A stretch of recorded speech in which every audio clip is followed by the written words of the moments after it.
सर्व समस्याओं का एक समाधान, आत्मिक स्थिति। भाग 2। आत्मिक स्थिति में रहने के फायदे। यहाँ तो तपस्या है ही आत्मिक स्थिति में रहने की, चाहे देवता हो, चाहे देवी कुल का हो, चाहे आसुरी कुल का हो। लेकिन जो आत्मिक स्थिति में ज्यादा रहता है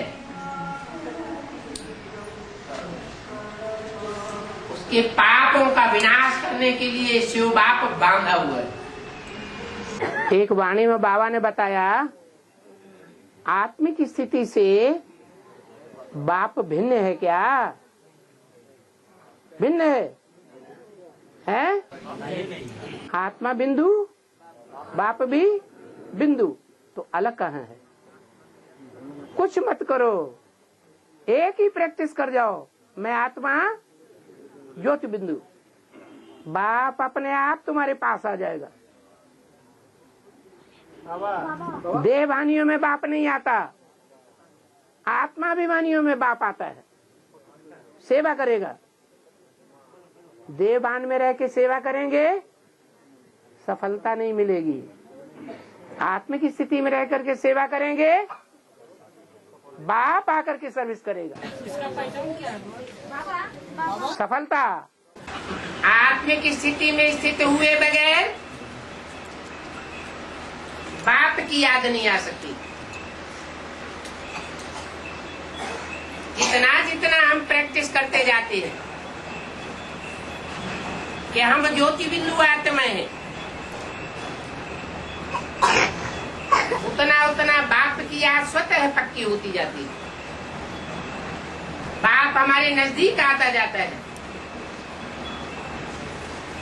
बुद्धि में दृढ़ता आती जाती है, बुद्धि हिलेगी नहीं। बस अमृत वेले बाप को याद न भी करें तो ज्योति बिंदु आत्मा की याद में ही बैठ जाए। आत्मा को याद करना सहज होता है क्योंकि प्रकृति के अंदर ही बैठी हुई है। तो उस सहज याद की स्थिति में जो टिक जाएंगे तो आत्मा से बाप परमात्मा दूर नहीं। आत्मिक स्थिति से परमात्मा बाप दूर नहीं है। जहाँ बच्चा है वहाँ बाप है। जहाँ आत्मिक स्थिति नहीं है, देवान है, वहाँ रावण होगा, बाप नहीं होगा। बाप अपने बच्चों के पीछे छत्र छाया माफिक रहता है। आत्मा से परमात्मा बाप दूर नहीं हो सकता।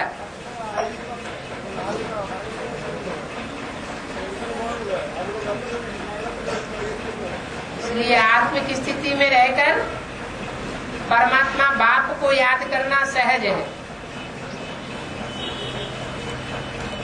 ये कहते हैं पहले आत्मा को याद करो, आत्मिक स्थिति में अपन को आत्मा समझकर फिर बाप को याद करो। सुबह से लेकर के शाम तक ये प्रैक्टिस करें पक्की पक्की। क्या कि हम ज्योति बिंदु आत्मा है और दूसरी भी आत्मा जो जरूर मिलती है, जुलती है, संपर्क संबंध में आती है, उनको भी हम क्या देखें? ज्योति बिंदु आत्मा के रूप में देखें। अगर ये प्रैक्टिस पक्की पड़ेगी तो शर्त यह है कि आत्मा को परमात्मा जरूर याद आएगा। क्या आत्मा बच्चा बने और बच्चा आत्मा को परमात्मा बाप याद ना आए, ये हो नहीं सकता।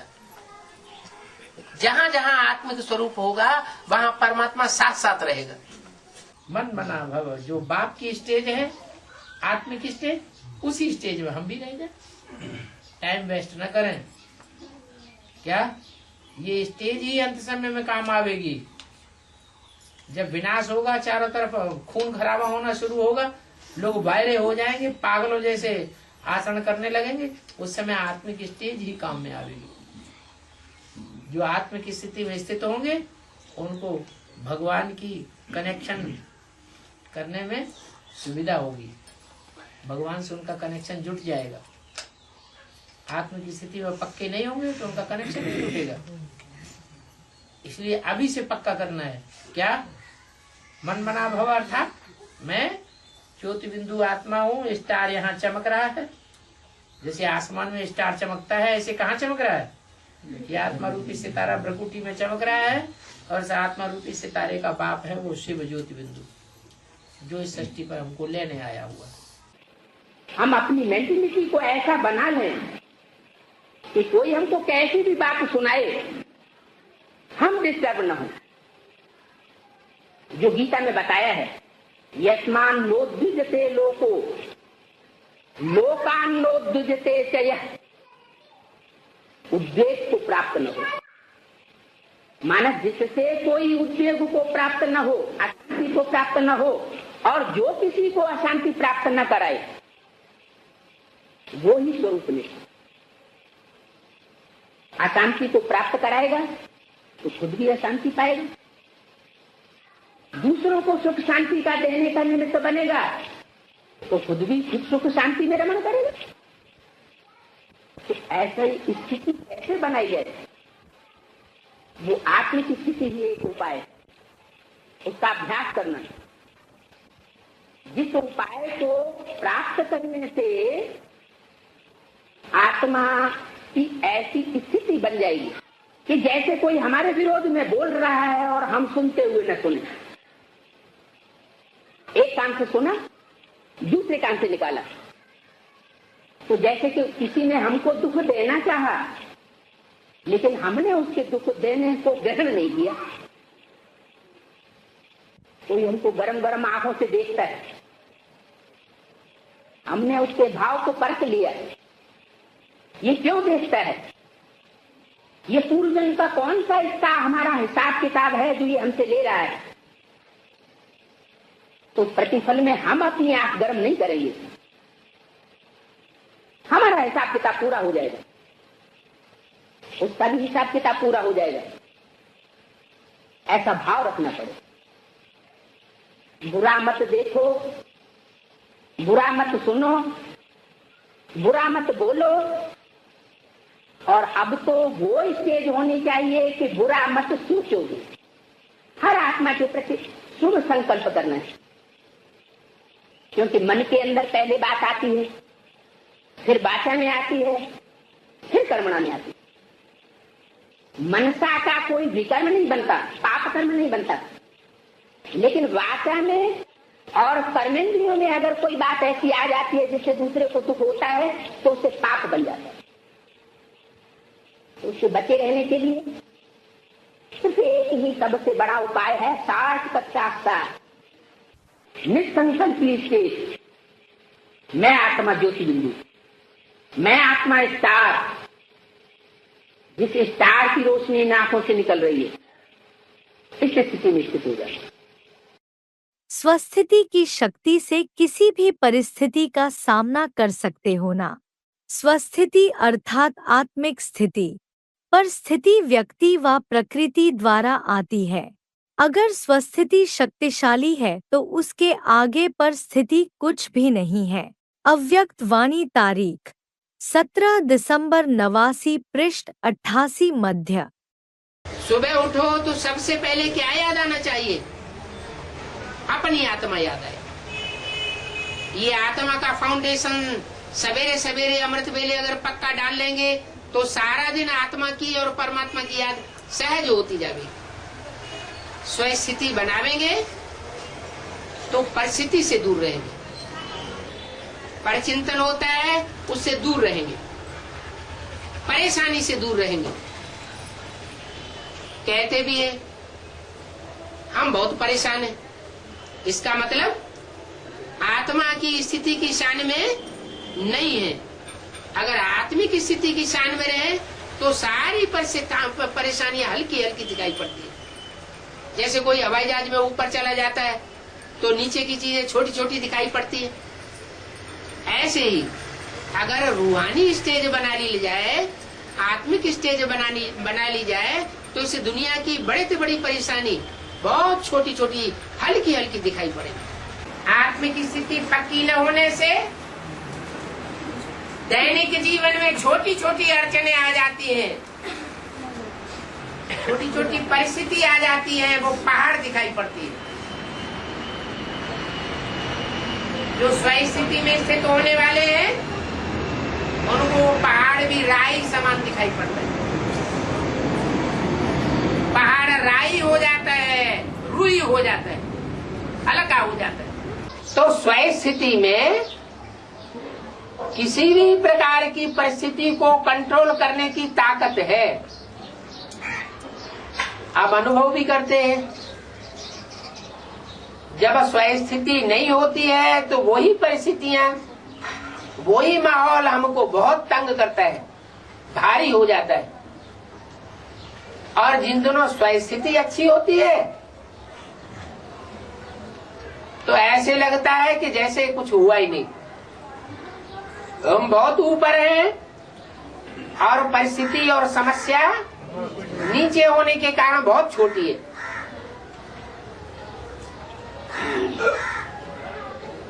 अंदर से आवाज आती है, जो होता है सो होने दो,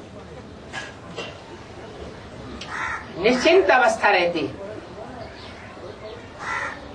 मन नशा चढ़ा हुआ है, जैसे कोई शराबी शराब पी लेता है और उसके घर में बहुत झगड़ा लगा हुआ है, बहुत लोग बीमार पड़े हुए हैं, चारों तरफ से हाय हाय की बौछार हो रही है और उसने नशा पिया हुआ है शराब का, तो क्या समझता है? जो होता है सो होने दो, कुछ भी नहीं। अपनी बादशाही का नशा अनुभव होता है ना, वो तो अल्पकाल की है।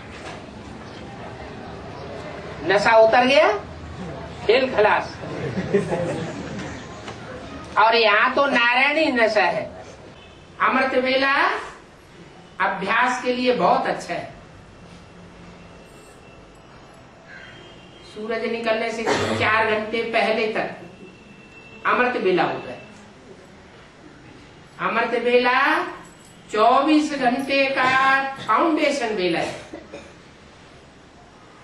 इस फाउंडेशन वेला में जितनी आत्मिक स्थिति की प्रैक्टिस पक्की कर लेंगे, सारा दिन अवस्था उड़ती उड़ती रहेगी, चढ़ती कला बनी रहेगी, हल्कापन महसूस करेंगे, बाप की याद स्वतः आती रहेगी। छोटी छोटी परिस्थितियों में बच्चे घबराए जाते हैं, वो घबराहट पूरी नहीं होगी।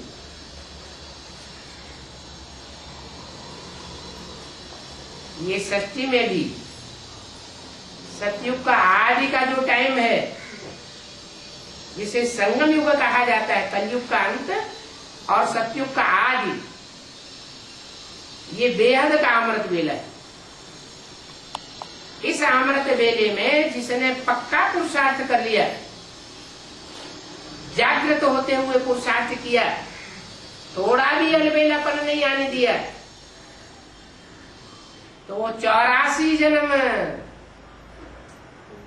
आनंद में रह सकता है।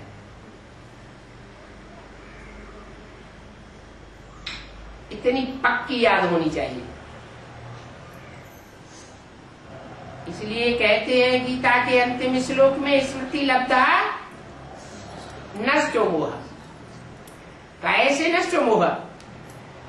देह और देह के संबंधों से नष्ट मोह। देह के जो भी पदार्थ हैं जो बहुत प्रिय होते हैं, उनसे नष्ट मोह। आत्मा ज्योति बिंदु याद आवेगी तो परमपिता परमात्मा भी सहज सहज याद आवेगा। ये स्वधर्म में टिकने की बात है। स्व माने आत्मा, धर्म माने धारणा। आत्मिक स्थिति की धारणा में तुम 5 मिनट से भी शुरुआत करेंगे तो भी तुमको बहुत फायदा होगा।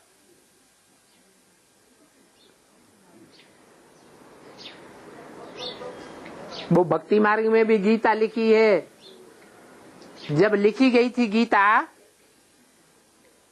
तो द्वापर युग सतो प्रधान था या तमो प्रधान था? सतो प्रधानता में सच्ची बात लिखी गई होगी या झूठी बात लिखी गई होगी? वहां भी आया है स्वल्पम अपस्य स्वल्पम अप्यस्य धर्मस्य त्रायते महतो भया।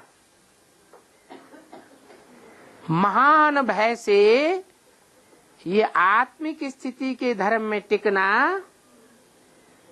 महान भय से रक्षा कर देता है। ऐसा भी समय आवेगा, चारों तरफ भय के बादल मंडरा रहे होंगे, उससे तुम्हें थोड़ी सी भी याद होगी, आत्मिक स्थिति की थोड़ी सी भी प्रैक्टिस होगी, तो तुम उस भय से बच जाएंगे। हम अपन को जितना स्वस्थिति में लगाएंगे, भेजेंगे, डालेंगे, उतना हम स्वर्ग में खुद को अनुभव करेंगे। स्वर्ग माने क्या? स्व माने आत्मिक स्थिति और ग माने गया। तो स्वर्ग माने क्या हुआ? जितना जितना आत्मिक स्थिति में जाएंगे उतना उतना हम सुखी होते जाएंगे। ऐसे तो शास्त्रों में भी लिखा हुआ है, कुरान में तो साफ लिखा हुआ है कि जब विनाश बरपा होगा, कयामत होगी, तो खुदा के बंदे बड़े आराम से स्वर्ग की भांति जन्नत की तरह रहेंगे। कि जब विनाश होगा उस समय कोई तलवार लेकर के या बंदूक लेकर के भी हमारे ऊपर आक्रमण करने के लिए आ जाएगा क्या? बिल्कुल मारने के ऊपर ही आमादा हो जाएगा, तो भी हमारी आत्मिक स्थिति के आधार पर उसको भयंकर साक्षात्कार हो जाएगा। अब भाग खड़ा होगा। कुरान में भी लिखा है जब कयामत होती है तो खुदा के बंदे बहुत मौज में रहते हैं, उनके ऊपर कोई तकलीफ नहीं आती है, तकलीफ उनको महसूस नहीं होती। तो बंदे कब कहे जाएंगे? जब देवान में रहना बंद करें। क्या? देवान में रहना बंद करें तो खुदा के बंदे, और देवान अगर आता रहता है तो कहेंगे अभी खुदा के बंदे नहीं है, गंदे हैं। परमात्मा को याद करना सहज है या आत्मा को याद करना सहज है? हमारे नजदीक कौन है? तो आत्मिक स्थिति में बैठ जाओ। आत्मिक स्थिति जब पक्की हो जाएगी तो बाप अपने आप याद आने लगेगा, मदद मिल जाएगी।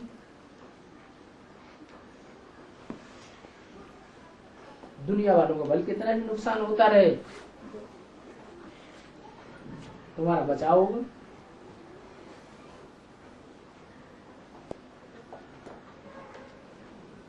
कुरान में भी लिखा हुआ है कयामत के समय भगवान के बंदे बड़े मौज में रहेंगे। आने वाली जो दुनिया है मारा मारी की, अभी भी टेंशन लगातार बढ़ते चले जा रहे हैं। वो टेंशन अपने को अटेंशन रखने के लिए परमात्मा बाप हमको ये आकर के तरीका बताते हैं कि आत्मिक स्थिति में स्थित होकर के रखें, इससे अखंड शांति मिलेगी, अखंड विश्वास पैदा होगा, विल पावर आएगी, स्थितियों, परिस्थितियों, समस्याओं से मुकाबला करने की ताकत आएगी। इतनी शक्ति पैदा होती है कंसंट्रेशन से कि सारी दुनिया एक तरफ हो जाए और एक आत्मा जो आत्म स्थिति में स्थित है, जिसका गीता में गायन है, स्वरूपनिष्ठ है, वो एक तरफ हो जाए तो सारी दुनिया का मुकाबला करने की विल पावर उसमें पैदा हो सकती है। अंत समय में जब लास्ट एटॉमिक विस्फोट होंगे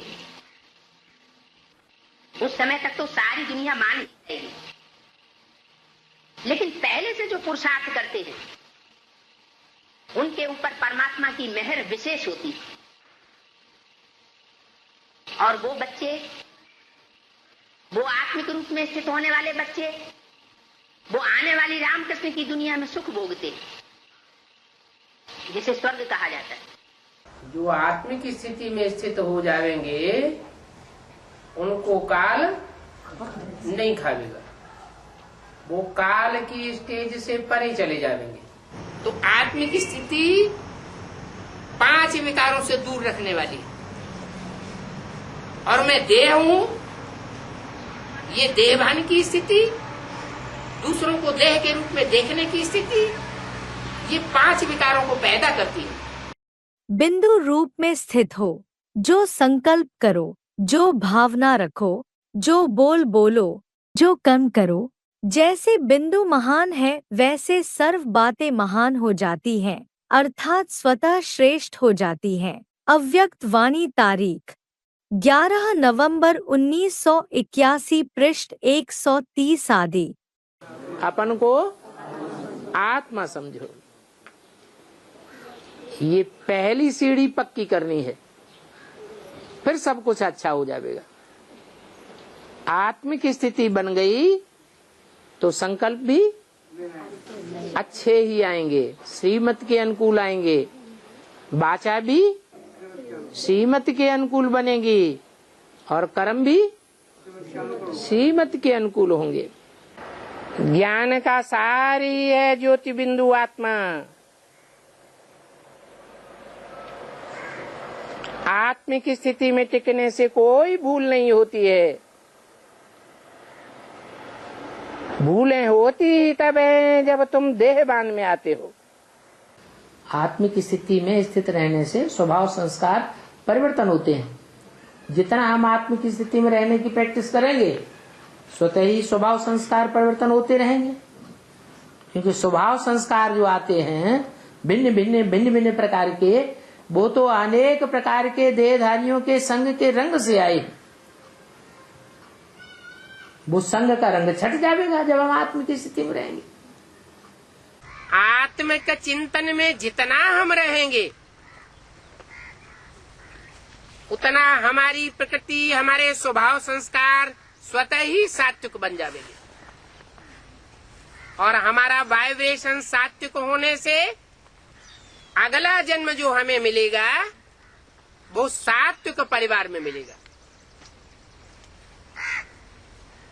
सात्विक वातावरण में हमारा जन्म होगा। अभी भी जितना हम आत्मिक स्थिति में रहेंगे उतना बाप की याद में ज्यादा रह सकेंगे। जन्म जन्मांतर के पाप अगर जल्दी भस्म करने हैं तो कौन सा फाउंडेशन पक्का करना है? आत्मिक स्थिति का फाउंडेशन पक्का करना है। पहली सीढ़ी है आत्मिक स्थिति। आत्मिक स्थिति में स्थित होंगे तो चारों युगों में आत्मा चक्र लगाने योग्य बनेगी। जितना आत्मिक स्थिति में टिके हुए होंगे उतना आत्मा के बाप की भी स्मृति आवेगी और बाप से पूरी पावर की प्राप्ति होगी, पूरी शक्ति मिलेगी आत्मिक स्थिति में रहने से। 24 घंटे में क्या ज्यादा याद आता है? स्टेज क्या है? निराकारी स्टेज बनती है या देह अभिमान की स्टेज बनी रहती है? क्या स्थिति है? अगर हीरे की याद पक्की हो गई तो सुख मिलेगा इसी जन्म में। अभी सुख का अनुभव करेंगे या दुख का अनुभव करेंगे? घड़ी घड़ी सुख का अनुभव करते रहेंगे। असली आत्मिक स्थिति में जब टिक जावेंगे तो सोने की दरकार रहेगी ही नहीं। स्वर्ग तो स्थापन होगा, लेकिन उन्हीं आत्माओं का संगठन वो प्रत्यक्ष होगा जो स्वस्थिति में जाएंगे, आत्मिक स्थिति में जाएंगे। अगर आत्मिक स्थिति में नहीं जाते, परचिंतन में आते हैं, देहभान में आते हैं घड़ी घड़ी, तो जाएंगे कैसे? कितने जाएंगे?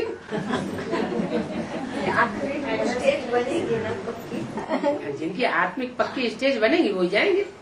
सर्विस की सफलता ज्यादा निकले उसका भी मुख्य साधन यह है कि आत्मस्थिति में रह सर्विस करनी है। पहला पाठ ही पॉलिश है, इसकी ही आवश्यकता है। कब नोट किया है? सारे दिन में यह आत्मिक दृष्टि, स्मृति कितना रहती है। इस स्थिति की परख अपनी सर्विस की रिजल्ट से भी देख सकते हो। अव्यक्त वाणी तारीख 19 जुलाई 1969 पृष्ठ 92 आदि। आत्म की स्थिति का अभ्यास करेंगे तो दुनिया में बुद्धि जाएगी, है? दुनिया से बुद्धि कट हो गई, स्व स्थिति में स्थित हो गए। तो स्व स्थिति में स्थित होना ये भी तो वाइब्रेशन को बनाने वाली बात हुई ना। जो आत्म की स्थिति में स्थित होगा, स्व स्थिति में स्थित होगा, वो परिस्थितियों से मुकाबला करेगा कि नहीं करेगा? करेगा। परचिंतन में होगा तो डूबेगा या उथलेगा, ऊपर जाएगा? डूबेगा। स्वस्थिति तो फाउंडेशन है सेवा का। स्वस्थिति में रहकर जो सेवा की जाती है उस सेवा का फल निकलता है, अच्छा फल निकलता है। और परचिंतन में रहकर के जो सेवा की जाती है, देह के भान में रहकर जो सेवा की जाती है, या देहधारी को देख करके जो सेवा की जाती है, अरे ये बड़ा रईस है, साहूकार है, इसकी सेवा कर दें तो बड़ा सेंटर बन जाएगा। तो ये देवान की सेवा हुई या आत्माभिमान की सेवा हुई? ये देह अभिमान की सेवा हो गई। तो बहुत अंतर है। आत्माभिमान में रहना ये सेवा का फाउंडेशन है। आत्म की स्थिति में रहते हैं तो वाइब्रेशन बनाने की सेवा करते हैं। जैसे जैसे स्वस्थिति की स्थापना बुद्धि में होती जाएगी, जैसे जैसे हम स्वस्थिति में स्थित होते जाएंगे, वैसे वैसे हमारे लिए स्वर्ग का वायुमंडल बनता जाएगा। आत्मिक स्थिति न बनने से नुकसान। तो कोई तो तख्त नशीन बनेंगे। काठ के तख्त की बात नहीं है, नहीं, दोनों ही तख्त हैं। दिल तख्त भी है और साथ साथ अकाल तख्त भी है। ये भ्रकुटी, ये क्या है? अकाल तख्त, आत्मा का तख्त। आत्मा अकाल है, अकाल तख्त। और फिर बाप दादा का दिल तख्त भी है। तो कोई तो तख्त नसीब बनेगा, यानी कोई तो जो अकाल तख्त नसीब नहीं बनते वो फिर दिल तख्त भी नहीं बन सकते। दिल तख्त पर बैठने वाले नहीं बन सकते। अकाल तख्त बना। आत्मिक स्टेज में रहने की जिन्होंने प्रैक्टिस नहीं की है, देवभान की स्टेज वाले हैं, वो फिर बाप के दिल तख्त पर भी नहीं चढ़ सकते। तो पहले क्या करना पड़े? पहले अकाल तख्त नसीन बने। अकाल तख्त नसीन आत्मिक स्टेज वाले जो बनेंगे वो ही ज्ञान रत्नों की अस्त्र शस्त्र धारण कर सकेंगे। अब ये आत्मिक स्टेज ही निसंकल्प स्टेज है। हाँ, उससे विचलित नहीं होना चाहिए। अगर विचलित होते हैं तो कहेंगे कि आत्मा ज्ञान स्वरूप नहीं बनी है, कुछ न कुछ कमी है, अज्ञानी है। इसलिए आत्मिक स्मृति से जैसे तराजू हिलता डुलता है, ऐसे ऊपर नीचे हो रही है। रावण के प्रभाव में है, अभी राम राज्य में नहीं है। जब हम राम राज्य में जाएंगे तो हमारी आत्मिक स्टेज स्थिरियम हो जाएगी। इतने साल बाप आकर के निर्वैर बनने की पढ़ाई पढ़ाए रहे हैं, बोलते हैं अपन को आत्मा समझो, दूसरों को आत्मा देखो, लेकिन पढ़ाई नहीं पढ़ते हैं, ध्यान नहीं देते हैं।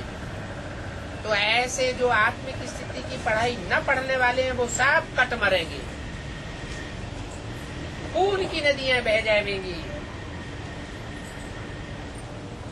नहीं तो कोई ने इतना गुनाह थोड़े किया है जो खून की नदियां बह जाए। इसके 84 जन्म पूरे हुए। अरे हम आत्माओं में से कोई आत्माएं है जो पहले पहले आत्मिक स्थिति को धारण करती है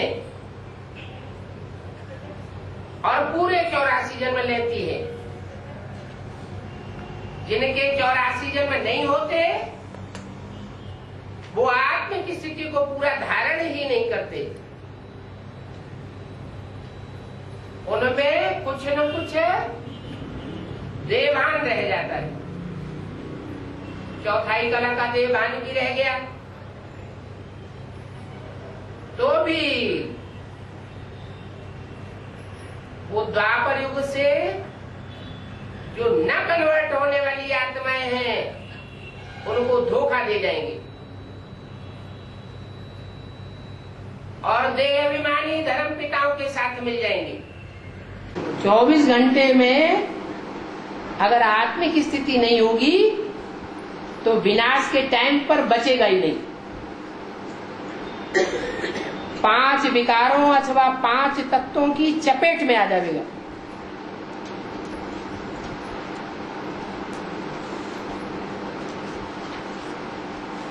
देवान वाले को भूत छोड़ेंगे ही नहीं। पंचभूत भी है और काम क्रोध लोभ मोह अहंकार ये भी भूत है।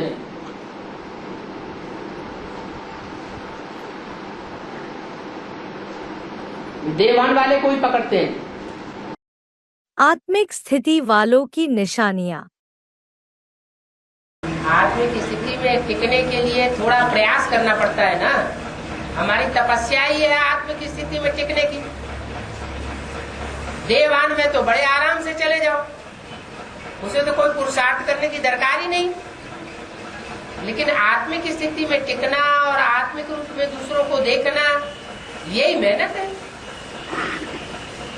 बाप दादा मदद कर रहे हैं, कैसे करें? अब जो मेहनत करेगा तो बाप मदद नहीं करेगा। मदद करना चाहिए ना, बाबा मदद कर रहे हैं। खुशी बढ़ेगी,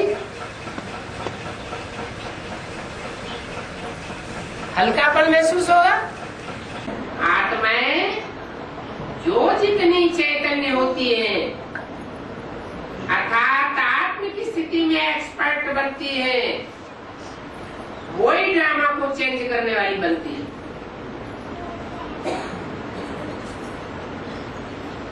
उनके लिए बोला है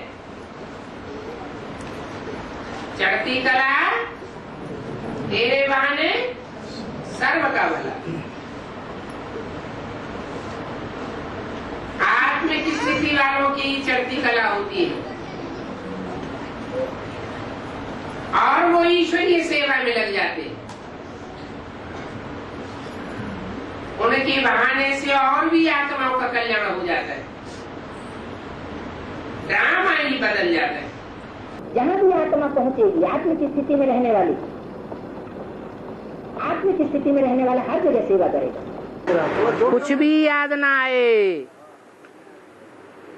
सिर्फ एक ज्योति बिंदु दिखाई दे, कोई मंथन न चले। जैसे लवर्स होते हैं, एक दूसरे को प्यार करने वाले होते हैं, तो उनकी नजर में बार बार क्या आ जाता है? जिसको प्यार करते हैं उसी का चेहरा याद आ जाता है। बस देखते ही रहे, देखते ही रहे, देखते ही रहे, और कुछ अच्छा नहीं लगता। यही है आत्म की स्थिति की निशानी। जो आत्म की स्थिति में टिक जाएगा उसको बाहर की दुनिया की कोई नजारा अच्छा ही नहीं लगेगा।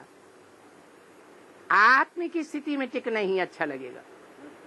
जो आत्म की स्थिति धारण करते हैं उनके विकार देखने में नहीं आवेंगे, कोई प्रूफ नहीं मिलेगा। माने विपरीत, कार माने कर्म, उनका कोई भी ऐसा कर्म देखने में नहीं आवेगा, सुनने में नहीं आवेगा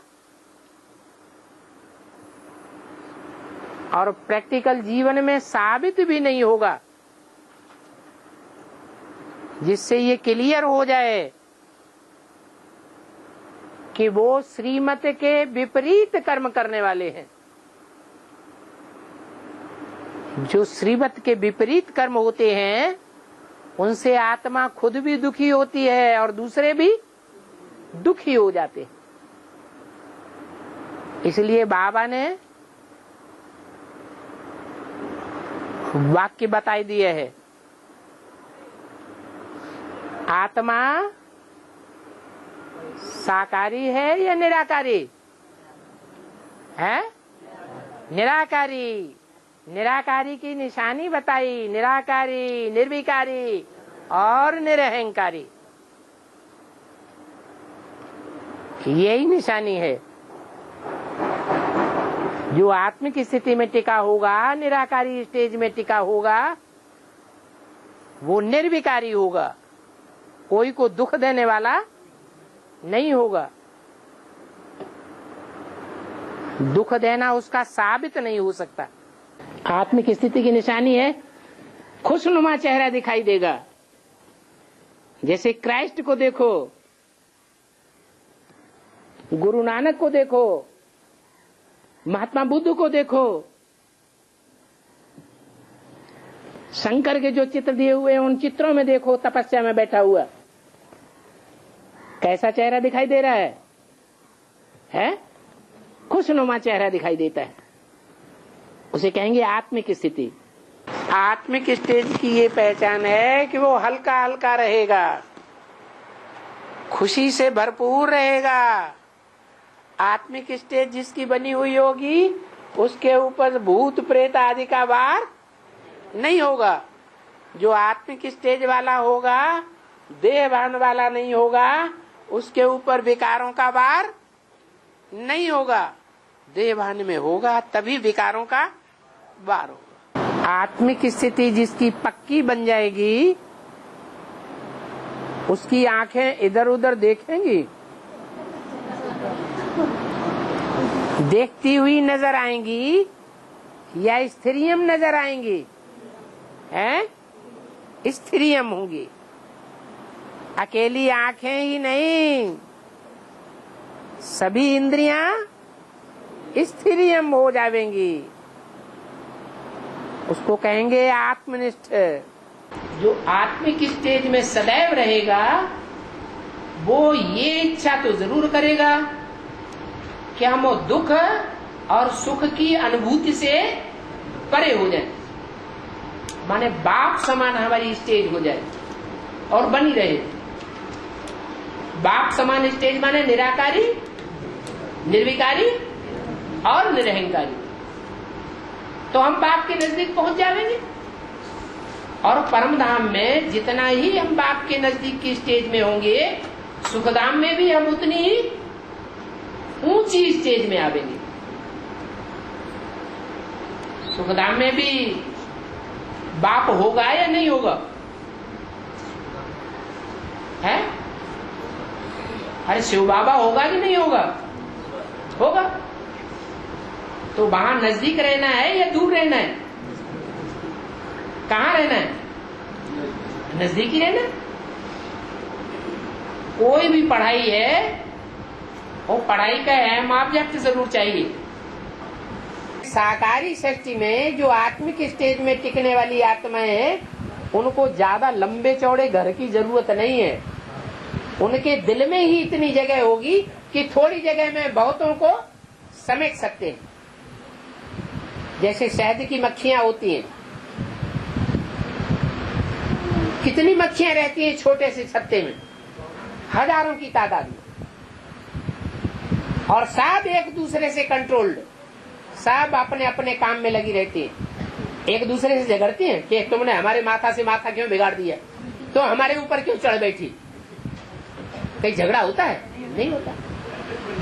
तो ऐसे ही कहा जाता है कि दिल के अंदर जगह होती है, जगह की ज्यादा जरूरत होती नहीं है, दिल बड़ा होना चाहिए।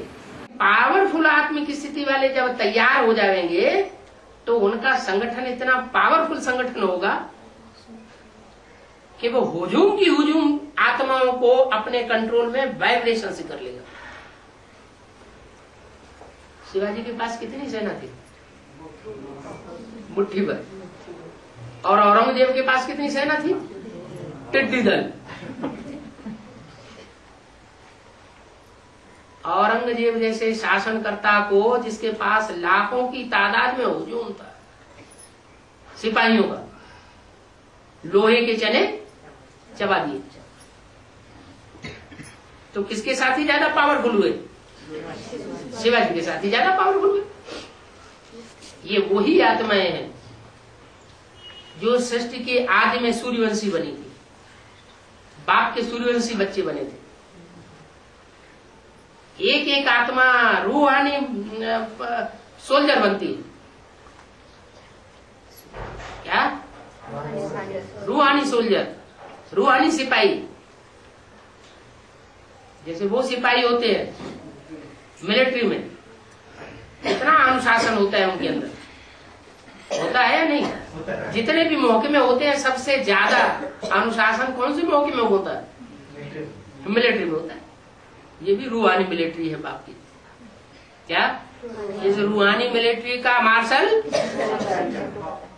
जो देवताओं में महादेव कहा जाता है, वो इस रूहानी मिलिट्री का मार्शल है। जब ये अभी तो ट्रेनिंग चल रही है, क्या अभी चुनाव हो रहा है, भारत तैयार की जाती है ना, तो पहले क्या होता है? पहले चुनाव होता है, चुनाव होने के बाद फिर उनको ट्रेनिंग दी जाती है। ये ट्रेनिंग काल चल रहा है अभी, और ट्रेनिंग जब पूरी होगी और अपने अपने पद पर जब सुशोभित हो जाएंगे, तब ये रूहानी मिलिट्री संसार में नाम वाला करेगी। चाहे कैसी भी स्थिति हो, कैसी भी परिस्थिति हो, कैसे भी व्यक्ति संपर्क संसर्ग में आने वाले क्यों न हो, कैसी भी समस्याएं पैदा करने वाले क्यों न हो, लेकिन हमारी आत्मा सुख मौज में मस्त बनी रहे। लेकिन ये कब होगा? कब होगा ऐसा? ऐसी ताकत हमारे अंदर कब आएगी आत्माभिमान की, स्वाभिमान की, जो हमारा ऐसा वाइब्रेशन मजबूत बन जाए, पावरफुल बन जाए? जब हम आत्मिक स्टेज में स्थित होंगे, अपने को आत्मा समझेंगे, देह भान से बिल्कुल परे। मैं एक आत्मा बाप का बच्चा हूँ। आत्मिक स्थिति में मैं शिववंशी बाप का बच्चा हूँ, और देह के रूप में, माने ब्राह्मण के रूप में, मैं माता पिता का बच्चा हूँ। बस माता पिता और कुछ नहीं। सारी दुनिया मर गई। इतनी बड़ी विश्व के अंदर तुम बच्चों के लिए अपना ही छोटा सा संसार है। छोटा सा संसार माना कौन सा छोटा सा संसार? बस माता पिता, माता पिता की गोदी, बस यही हमारा संसार हो गया। अगर ऐसी स्टेज बन गई तो आत्मिक स्टेज पक्की होने पर उस आत्मा में जितनी पावर आ जाएगी, भले से विनाश की दुनिया के बीच में वो आत्मा रहेगी। चारों तरफ खून बह रहा है, खून की नदियां बह रही हैं, लेकिन वो आत्मा बहुत आनंद में अपने को महसूस करेंगे, शांति की स्टेज में महसूस करेंगे। किसी प्रकार का फ्रिक्शन बुद्धि में नहीं आ सकता। तो अब ऐसी स्टेज बनाने का बहुत थोड़ा सा टाइम रह गया। ये अमृत बेले का बहुत सुहावना समय रहेगा, चल रहा है। बेहद का समय चल रहा है, बेहद का अमृत बेला।